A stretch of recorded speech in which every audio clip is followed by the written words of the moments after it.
Assalamualaikum warahmatullahi wabarakatuh. Perkenalkan, nama Ika Yunita dari jurusan Pendidikan Agama Islam. Kali ini saya akan menjelaskan tentang kaidah sintaksis. Yang pertama akan kita bahas adalah tentang pengertian sintaksis. Sintaksis dalam sistem ilmu bahasa adalah tataran ketiga setelah fonologi dan morfologi. Seperti yang telah dijelaskan bahwa objek kajian sintaksis adalah kalimat. Secara etimologis, sintaksis yang dikenal dalam linguistik berasal dari bahasa Belanda, yaitu sintaksis, dan di dalam bahasa Inggris dikenal dengan istilah syntax. Dari sisi kaidah penyerapan bahasa asing, istilah sintaksis dalam bahasa Indonesia memiliki kedekatan dengan istilah dalam bahasa Belanda sintaksis. Menurut Ramlan, sintaksis adalah bagian atau cabang dari ilmu bahasa yang membicarakan tentang seluk-beluk wacana, kalimat, klausa, dan frase. Satuan-satuan dalam sintaksis meliputi 3 bagian, yaitu pertama adalah frasa, yang kedua adalah klausa, dan yang ketiga adalah kalimat. Yang pertama akan kita bahas mengenai tentang pengertian frasa. Frasa adalah konstruksi yang terdiri dari 2 konstituen atau lebih yang dapat mengisi fungsi sintaksis tertentu dalam kalimat, tetapi tidak melampaui batas fungsi klausa atau dapat dikatakan frasa itu non-prediktif. Dengan demikian, konsep frasa dapat disimpulkan sebagai berikut. Yang pertama, frasa merupakan satuan bahasa yang terdiri atas 2 kata atau lebih. Yang kedua, frasa merupakan satuan bahasa yang dapat mengisi salah satu fungsi di dalam kalimat. Yang ketiga, frasa merupakan gabungan kata yang bersifat non-prediktif. Dan yang terakhir, gabungan kata dalam frasa tidak menimbulkan makna baru. Berikutnya adalah ciri-ciri frasa. Di dalam kalimat, ciri utama frasa adalah: yang pertama, berupa kelompok kata. Yang kedua, tidak prediktif. Dan yang terakhir, tidak melampaui batas fungsi atau hanya menduduki satu fungsi. Oleh karena itu, untuk mengetahui apakah sebuah kata itu frasa atau bukan, perlu dirakit dahulu dalam kalimat. Salah satu pengertian frasa adalah kelompok kata yang melampaui batas fungsi sintaksis. Tidak melampaui batas fungsi sintaksis itu maksudnya ialah bahwa frasa itu hanya menduduki satu fungsi saja.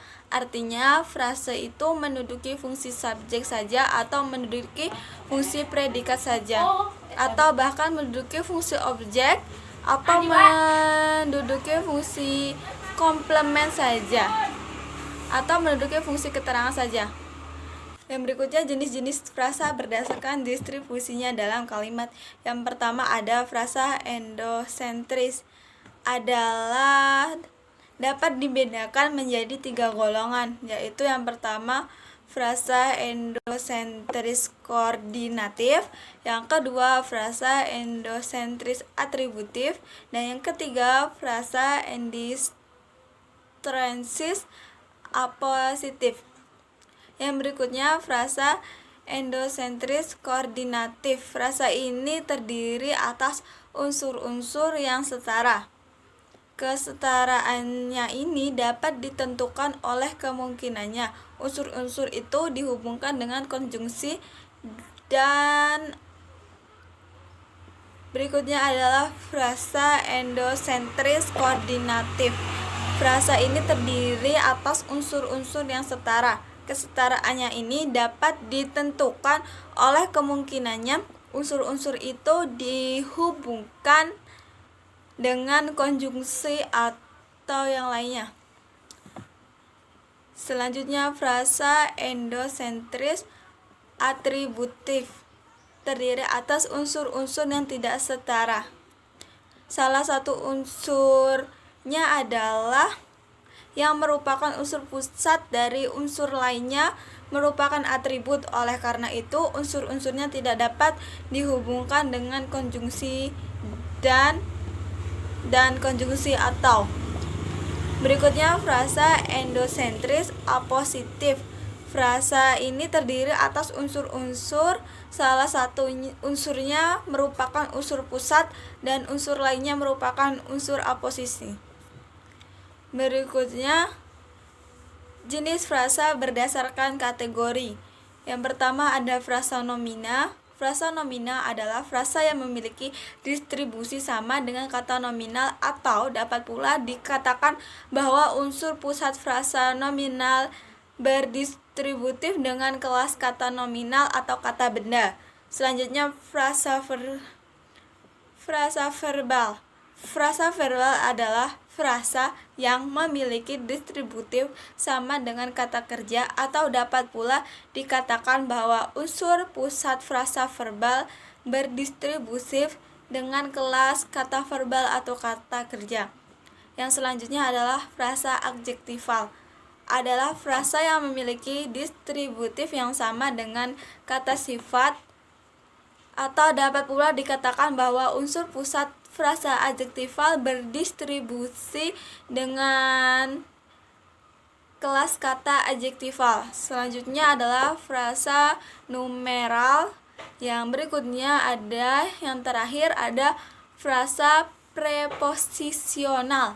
Adalah frasa yang memiliki distribusi yang sama dengan kata preposisional atau kata depan. Yang selanjutnya yaitu klausa. Yang pertama, pengertian klausa. Klausa adalah sebuah konstruksi yang di dalamnya terdapat beberapa kata yang mengandung unsur predikatif. Kalimat diakhiri dengan intonasi final, sedangkan klausa tidak diakhiri dengan intonasi final. Intonasi final itu dapat berupa intonasi berita, tanya, perintah, dan kagum. Frasa dapat dibedakan sebagai klausa dapat dibedakan sebagai berikut.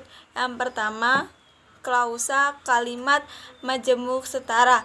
Di dalam kalimat majemuk setara, setiap klausa memiliki kedudukan yang sama. Yang berikutnya, klausa kalimat majemuk bertingkat. Kalimat majemuk bertingkat dibangun dengan klausa yang berfungsi menerangkan klausa lainnya. Yang berikutnya, klausa gabungan kalimat majemuk setara dan kalimat majemuk bertingkat. Klausa gabungan ini terdiri dari 3 klausa atau lebih. Klausa sendiri dapat dikatakan sebagai bagian dari inti kalimat atau dapat juga dikatakan sebagai pembentuk kalimat. Yang selanjutnya adalah unsur-unsur klausa. Secara fungsional, unsur inti klausa yaitu subjek dan predikat. Unsur lain seperti objek, pelengkap, dan keterangan boleh ada dalam klausa, boleh juga tidak ada. Unsur fungsional yang cenderung selalu ada dalam klausa adalah predikat. Yang berikutnya adalah kalimat.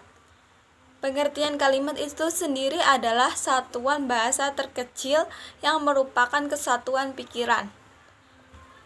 Dalam bahasa lisan, kalimat adalah satuan bahasa yang mempunyai ciri-ciri sebagai berikut.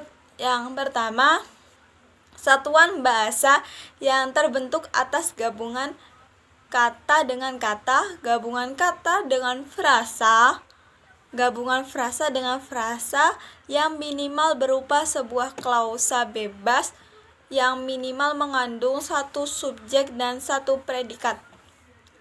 Yang kedua, sebuah bahasa itu didahului oleh kesenyapan awal, diselingi atau tidak diselingi oleh kesenyapan antara, dan diakhiri dengan kesenyapan akhir yang berupa intonasi final, yaitu intonasi berita, tanya, intonasi perintah, dan intonasi kagum.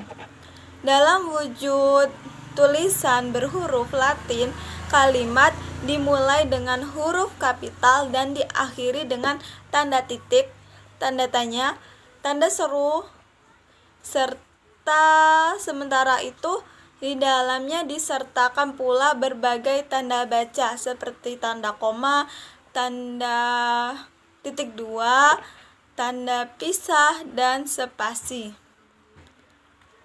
Berikutnya ciri-ciri kalimat.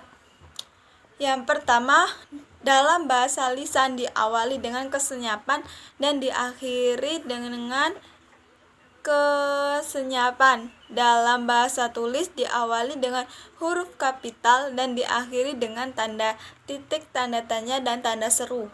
Yang kedua, sekurang-kurangnya terdiri dari atas subjek dan predikat. Yang berikutnya, predikat transitif disertai objek, predikat interatif disertai pelengkap. Yang keempat, mengandung pikiran yang utuh.